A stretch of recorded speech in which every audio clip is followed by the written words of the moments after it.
ನಿನ್ನನ್ನು ಪ್ರೀತಿಸದಿರಲಾಗಲಿಲ್ಲ ನನಗೆ. ಸಂಚಿಕೆ 75. ನನಗೆ ಇವರ ಪರಿಚಯ ಇದೆ ಎಂದು ಆವಣಿ ಹೇಳಿದಾಗ ಇಬ್ಬರು ಬೆರಗಾಗಿ ನಿಂತರು. ಅಯ್ಯೋ, ಇಬ್ಬರು ಯಾಕೆ ಹಾಗೆ ನೋಡ್ತಿದ್ದೀರಾ? ನನಗೆ ಇವತ್ತು ಬೆಳಗ್ಗೆ ಬಾಸ್ ಪರಿಚಯ ಆಯಿತು, ಅದಕ್ಕೆ ಪರಿಚಯ ಇದೆ ಅಂದೆ ಅಷ್ಟೆ ಎಂದು ನಗುತ್ತಾ ನೋಡಿದಾಗ ಇಬ್ಬರು ಪೆಚ್ಚು ಮೊರೆ ಹಾಕಿದರು. ನೀವಿಗೆ ಚೇತು ನೆನಪು ಇದೆಯೋ ಎಂದು ಪರೀಕ್ಷಿಸಲು ಐಶ್ವರ್ಯ ಆ ರೀತಿ ಪ್ರಶ್ನಿಸಿದ್ದಳು. ಆದರೆ ಅವಳು ಹೇಳಿದ ಉತ್ತರವನ್ನು ಕೇಳಿ ಅವಳು ನಿವಿಯಲ್ಲ ಎಂದು ಅನಿಸತೊಡಗಿತು ಐಶ್ವರ್ಯಳಿಗೆ. ಆದರೂ ಒಂದು ವೇಳೆ ನಿವಿ ಆಗಿರಬಹುದೇ ಎಂಬ ಸಂದೇಹವು ಮೂಡದೇ ಇರಲಿಲ್ಲ. ಚೇತು ಪರಿಸ್ಥಿತಿ ಐಶ್ವರ್ಯಳಿಗಿಂತ ಹೊರತಾಗಿರಲಿಲ್ಲ. ಕೊನೆಯ ಅಸ್ತ್ರವನ್ನು ಪ್ರಯೋಗಿಸೋಣ ಅಂದುಕೊಂಡು ದಿಶಾಳಿಗೆ ಕರೆ ಮಾಡಿ ಮಗು ಜೊತೆಗೆ ಬರಲು ಹೇಳಿದ. ಸ್ವಲ್ಪ ಹೊತ್ತಿನಲ್ಲೇ ದಿಯಾ ಜೊತೆಗೆ ಆಫೀಸಿಗೆ ಬಂದಳು. ಎಲ್ಲರ ಮುಂದೆ ದಿಶಾಳ ಪ್ರೀತಿಯ ಪತಿಯ ಹಾಗೆ ನಡೆದುಕೊಂಡ. ದಿಶಾಗಂತೂ ಲಡ್ಡು ಬಂದು ಬಾಯಿಗೆ ಬಿತ್ತು ಅಂದು ಕುಣಿದಾಡಿದಳು. ಅವಳ ಆ ಸಂತೋಷ ಸಂಭ್ರಮ ಒಬ್ಬರನ್ನು ಕಂಡೊಡನೆ ಮಾಯವಾಯಿತು. ಹೆದರಿಕೆಯಿಂದ ಕೈಕಾಲುಗಳು ನಡುಗಿದವು. ಸಂಜೆ ಹೊತ್ತು ಐಶ್ವರ್ಯ ಹಾಗೂ ಆವಣಿಯನ್ನು ಹೊರತುಪಡಿಸಿ ಆಫೀಸ್ ಸ್ಟಾಫ್ ಎಲ್ಲರೂ ಹೋಗಿಯಾಗಿತ್ತು. ಆವಣಿಯನ್ನು ಕಂಡೊಡನೆ ಮೈಯೆಲ್ಲ ಬೆವರಿಳಿದು ಗಂಟಲ ಪಸೆ ಆರತೊಡಗಿತು. ಆವಣಿ ನಗುಮುಖದೊಂದಿಗೆ ಬಂದವಳು ದಿಶಾಳನ್ನು ಕಂಡು ಹಾಯ್ ಮ್ಯಾಮ್ ಎಂದರೆ ಅವಳು ಭಯದಿಂದ ಬೆವೆತು ಹಿಂದೆ ಹಿಂದೆ ಹೋಗುತ್ತಿದ್ದಳು. ಅರೆ, ಈ ಮ್ಯಾಮ್ಗೇನಾಯಿತು ಎಂದು ಮನಸ್ಸಿನಲ್ಲೇ ಅಂದುಕೊಂಡು ದಿಯಾಳನ್ನು ಎತ್ತಿಕೊಂಡು ಮುದ್ದು ಮಾಡಿದಳು. ದಿಯಾ ಆವಣಿ ಜೊತೆ ಖುಷಿಯಿಂದ ಇರುವುದನ್ನು ನೋಡಿದವನು ದಿಶಾಳನ್ನು ಕಾಣದೆ ಅವಳನ್ನು ಒರೆಸಿ ಹೋದಾಗ ಕತ್ತಲ ಕೋಣೆಯಲ್ಲಿ ಎರಡೂ ಮಂಡಿಯೂರಿ ಕುಳಿತವಳು. ನನ್ನ ಹತ್ರ ಬರಬೇಡ ನೀವಿ, ನನಗೆ ನನ್ನ ಸ್ವೀಟ್ ಹಾರ್ಟ್ ಬೇಕಿತ್ತು, ಅದಕ್ಕೆ ನೀನು ಕೊಲೆ ಮಾಡಲು ಸುಪಾರಿ ಕೊಟ್ಟೆ. ನಾನೀಗ ನನ್ನ ಸ್ವೀಟ್ ಹಾರ್ಟ್ ಜೊತೆ ನೆಮ್ಮದಿಯಾಗಿದ್ದೀನಿ. ಹೊರಟು ಹೋಗು, ನಮ್ಮ ಜೀವನದಲ್ಲಿ ಮತ್ತೆ ಬರಬೇಡ ಎಂದು ಹೇಳುತ್ತಿದ್ದರೆ ಚೇತು ಅದನ್ನು ತನ್ನ ಮೊಬೈಲ್ ಕ್ಯಾಮರಾದಲ್ಲಿ ರೆಕಾರ್ಡ್ ಮಾಡಿದನು. ಒಬ್ಬ ಮನುಷ್ಯ ಎಷ್ಟು ದೊಡ್ಡ ತಪ್ಪು ಮಾಡಿ ತಾನು ಒಳ್ಳೆಯವನು ಎಂದು ಪ್ರಪಂಚದ ಮುಂದೆ ನಟಿಸಿದರೂ ಸತ್ಯ ಗೊತ್ತಿರುವ ಮನಸಾಕ್ಷಿಯ ಮುಂದೆ ಯಾವಾಗಲೂ ತಪ್ಪಿತಸ್ಥನಾಗಿಯೇ ಉಳಿಯುತ್ತಾನೆ. ದೇಶ ಚೇತುವನ್ನು ಪಡೆಯುವುದಕ್ಕಾಗಿ ನಿವಿಗೆ ಆಕ್ಸಿಡೆಂಟ್ ಮಾಡಿಸಿದಳು. ತಾನು ಮಾಡಿದ ಘೋರವಾದ ಪಾಪ ಅವಳ ಮನಸ್ಸನ್ನು ಯಾವಾಗಲೂ ಚುಚ್ಚುತ್ತಿತ್ತು. ಇವತ್ತು ನೀವಿಯ ಥರನೇ ಇರುವ ಆವಣಿಯನ್ನು ನೋಡಿ ನೀವಿಯ ಆತ್ಮ ಅಂದುಕೊಂಡು ಭಯಪಟ್ಟು ಅರೆ ಹುಚ್ಚಿಯಾಗಿದ್ದಳು. ಈ ಸಮಯವನ್ನು ಸರಿಯಾಗಿ ಬಳಸಿಕೊಂಡು ಚೇತು ಅವಳ ಬಳಿಗೆ ಹೋಗಿ ನೀವಿ ಅಂದರೆ ಯಾರು ಎಂದು ಪ್ರಶ್ನಿಸಿದ. ನನ್ನ ಸ್ವೀಟ್ ಹಾರ್ಟ್ ಮಿಸ್ಟರ್ ಸತ್ವತ್ ವರ್ಮನ ಹೆಂಡತಿ ಎಂದಳು. ನೀವಿ ಈಗ ಎಲ್ಲಿದ್ದಾಳೆ? ಅವಳು ಸತ್ ಹೋದ್ಲು. ಆ ಮಾತನ್ನು ಕೇಳಿ ಸಿಟ್ಟುಗೊಂಡವ ಅವಳ ಕೆನ್ನೆಗೆ ಸರಿಯಾಗಿ ಬಾರಿಸಿದ. ಕುಹಕದ ನಗೆ ನಕ್ಕವಳು, ಅವತ್ತು ಆಫೀಸ್ ಸ್ಟಾಫ್ ಎಲ್ಲ ಹೋದ್ಮೇಲೆ ನೀವೇ ಒಬ್ಬಳೇ ಇದ್ಲು. ಯಾವುದೋ ಫೈಲ್ಗೆ ಸೈನ್ ಮಾಡಿಸಲು ಅವನ ಕ್ಯಾಬಿನ್ಗೆ ಹೋಗುವುದನ್ನು ನೋಡಿ ಅವಳಿಗಿಂತ ಮುಂಚೆ ಅವನ ಕ್ಯಾಬಿನ್ ತಲುಪಿ ಕಣ್ಣಿಗೆ ಕಸ ಬಿದ್ದಂತೆ ನಟಿಸಿದೆ. ನನ್ನ ನಾಟಕವನ್ನು ನಿಜವೆಂದು ನಂಬಿ ನನ್ನ ಕಣ್ಣಿಗೆ ಗಾಳಿ ಊದುತ್ತಿರುವಾಗ ಅಲ್ಲಿಗೆ ಬಂದ ನಿವಿ ನಮ್ಮಿಬ್ಬರನ್ನು ತಪ್ಪಾಗಿ ತಿಳಿದುಕೊಂಡಳು.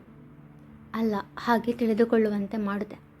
ಅವರಿಬ್ಬರನ್ನು ಬೇರೆ ಮಾಡಲು ಎಷ್ಟೋ ಪ್ರಯತ್ನಗಳನ್ನು ಮಾಡಿ ಸೋತು ಹೋಗಿದ್ದೆ. ಆದರೆ ಕೊನೆಯ ಪ್ರಯತ್ನ ಫಲಿಸಿತು. ಅವರಿಬ್ಬರು ಜಗಳವಾಡಿ ದೂರವಾದರು. ಅವಳು ಮನೆ ಬಿಟ್ಟು ಹೋದಳು. ಅದೇ ಸಮಯಕ್ಕೆ ಕೆಲವು ರೌಡಿಗಳಿಗೆ ಕಾಲ್ ಮಾಡಿ ಅವಳನ್ನು ಮುಗಿಸಲು ಸುಪಾರಿ ಕೊಟ್ಟೆ ಎಂದಾಗ ದಿಶಾಳನ್ನು ಕೊಂದು ಬಿಡುವಷ್ಟು ಕೋಪ ಬಂದಿತ್ತು ಚೇತುಗೆ. ಆದರೆ ಅದಾಗಲೇ ಅವನ ಏಟು ತಿಂದು ಸುಸ್ತಾಗಿ ಹೋಗಿದ್ದವಳಿಗೆ ಮತ್ತೆ ಹೊಡೆಯಲಿಲ್ಲ ಅವನು. ಮತ್ತು ನೀನ್ಯಾರು? ನಾನು ಅವನ ಮಾವನ ಮಗಳು. ಅಷ್ಟೇನಾ? ಇಲ್ಲ, ಪ್ರಪಂಚದ ಕಣ್ಣಿಗೆ ಅವನ ಹೆಂಡತಿ. ಅಂದರೆ ಅವನ ನೆನಪು ಅಳಿಸಿ ಅವನ ಹೆಂಡತಿ ನಾನು ಅಂತ ನನಗೆ ನಾನೇ ತಾಳಿ ಕಟ್ಕೊಂಡೆ. ನಿಮಗೆ ಮಗು ಇದೆಯಾ? ಇಲ್ಲ. ಮತ್ತು ದಿಯಾ ಯಾರು? ನನ್ನ ಫ್ರೆಂಡ್ ಮಗು. ನನ್ನ ಹಾಗೂ ಅವನ ಮಗು ಅಂತ ಸುಳ್ಳು ಹೇಳಿ ಅವನ ಮನಸ್ಸಲ್ಲಿ ಅವನ ಹೆಂಡತಿ ನಾನು ಅಂತ ನಂಬಿಸಿದೆ. ಅವನ ಮನೆಯವರಿಗೆ ನಿಜ ಹೇಳಿದರೆ ದಿಯಾಗೆ ಅಪಾಯ ಮಾಡ್ತೀನಿ ಅಂತ ಬೆದರಿಕೆ ಹಾಕಿ ಅವರ ಬಾಯಿ ಮುಚ್ಚಿಸಿದೆ.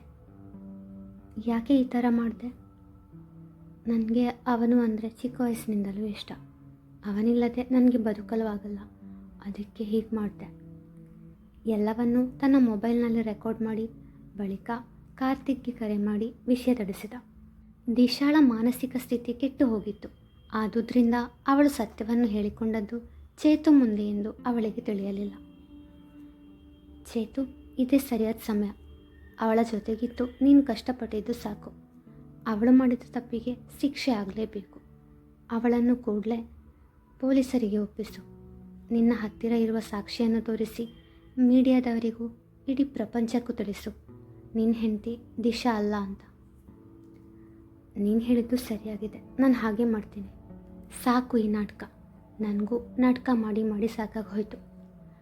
ಇವರ ಮಾತುಕತೆಯನ್ನು ಕೇಳಿಸಿಕೊಂಡವಳು ಅವನ ಮುಂದೆ ಬಂದಾಗ ಚೇತು ದಂಗಾಗಿ ಹೋದ. ಅದು ಯಾಕಣ್ಣ ಮಾತು ಬರ್ತಿಲ್ವಾ? ಇಷ್ಟು ವರ್ಷ ನಾಟಕ ಮಾಡ್ತಿದ್ಯಾ? ಅದು ಐಶು, ಸಾಕು ನಿಲ್ಲಿಸು. ನಿವಿಯನ್ನು ಮರೆತಂತೆ ನಾಟಕ ಮಾಡಿ ಆ ರಾಕ್ಷಸಿ ಜೊತೆಗೆ ನಿನ್ನದಲ್ಲದ ಮಗುವಿನ ತಂದೆಯಾಗಿ ಅದು ಹೇಗಿತ್ತೆ? ಕಡೆ ಪಕ್ಷ ನನ್ನ ಹತ್ರನಾದರೂ ನಿಜ ಹೇಳ್ಬೋದಿತ್ತು. ನಾನು ಮಾಡುವ ನಾಟಕ ಯಾರಿಗೂ ಗೊತ್ತಾಗಬಾರ್ದು ಅಂತ. ಆಗಿದ್ದು ಆಯಿತು. ನಾನು ಕೂಡ ನಿನ್ನ ಬಗ್ಗೆ ತಪ್ಪು ತಿಳ್ಕೊಂಡಿದ್ದೆ. ಸಾಕಿನ್ನು ಅವಳನ್ನು ಸಹಿಸ್ಕೋಬೇಡ. ಅವಳಿಗೆ ಅವಳು ಮಾಡಿದ ತಪ್ಪಿಗೆ ಶಿಕ್ಷೆ ಆಗಲೇಬೇಕು. ನಮ್ಮ ನಿವಿಯ ಆತ್ಮಕ್ಕೆ ಶಾಂತಿ ಸಿಗಬೇಕು. ಪ್ಲೀಸ್ ಸ್ಟಾಪ್ ಇಟ್ ಐಶ್ವರ್ಯ. ಅವತ್ತು ಮನೆಯವರು ಹೇಳಿದ್ದಕ್ಕೆ ಯಂತ್ರದ ಹಾಗೆ ನಿವಿಯ ಕಾರ್ಯ ಮಾಡಿದೆ. ಆದರೆ ಈಗಲೂ ನನ್ನ ಮನಸ್ಸು ಹೇಳ್ತಾ ಇದೆ, ಅವಳು ಬಂದೇ ಬರ್ತಾಳೆ.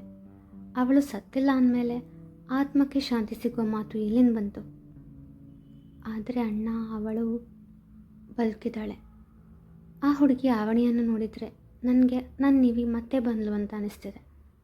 ನನ್ನ 26 ವರ್ಷದ ಪ್ರೀತಿ ಸುಳ್ಳಾಗೋಕ್ಕೆ ಸಾಧ್ಯ ಇಲ್ಲ. ಏನು ಹೇಳ್ತಿದ್ಯಾ ನೀನು? 26 ವರ್ಷದ ಪ್ರೀತಿನ? ಹೌದು, ನಿಮಗೆಲ್ಲ ಅವಳನ್ನು ನಿವಿಯಾಗಿ ಗೊತ್ತು. ಆದರೆ ನನಗವಳು ನನ್ನ ಚೆರಿ.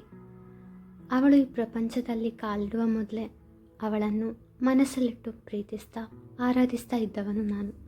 ಇಂದು ತನ್ನ ಗತಜೀವನದ ಬಗ್ಗೆ ಎಲ್ಲವನ್ನೂ ಐಶ್ವರ್ಯ ಬಳಿ ಹೇಳಿಕೊಂಡ. ಅವಳ ಕಣ್ಣಾಲಿಗಳು ತುಂಬಿ ಬಂದವು. ಅಣ್ಣ, ನಿವಿ ಮತ್ತೆ ಬಂದೇ ಬರ್ತಾಳೆ, ನಾನು ನಂಬ್ತೀನಿ. ಆವಣಿ ನಿವಿ ಹೌದು ಅಲ್ವೋ ಅಂತ ತಿಳ್ಕೊಬೇಕಿತ್ತು. ಅದಕ್ಕಾಗಿ ದಿಶಾಗೆ ಬರೋಕ್ಕೆ ಹೇಳಿದೆ. ನಾನು ದಿಶಾ ಜೊತೆ ಕ್ಲೋಸ್ ಇರೋದನ್ನು ನೋಡಿದ ಮೇಲಾದರೂ ಅವಳ ಮುಖಭಾವದಲ್ಲಿ ಬದಲಾವಣೆ ಆಗಬಹುದೇನೋ ಅಂದ್ಕೊಂಡೆ. ನಾನು ಅಂದ್ಕೊಂಡಿದ್ದು ಆಗಲಿಲ್ಲ. ಆದರೆ ದಿಶಾ ನಿಜವನ್ನು ಬಾಯ್ಬಿಟ್ಟಳು. ಅಣ್ಣ, ಅವಳಿಗೆ ತಕ್ಕ ಶಿಕ್ಷೆ ಕೊಡಿಸಲೇಬೇಕು. ಇದು ಯಾವುದರ ಪರಿವೇ ಇಲ್ಲದೆ ಆವಣಿ ದಿಯಾ ಜೊತೆ ಆಟವಾಡುತ್ತಿದ್ದಳು. ತಕ್ಷಣ ಪೊಲೀಸ್ ಸ್ಟೇಷನ್ಗೆ ಹೋಗಿ ದಿಶಾ ವಿರುದ್ಧ ಕಂಪ್ಲೇಂಟ್ ಕೊಟ್ಟ. ಮರುದಿನ ಕೋರ್ಟಿನಲ್ಲಿ ದಿಶಾಳನ್ನು ಹಾಜರು ಮಾಡಿದರು.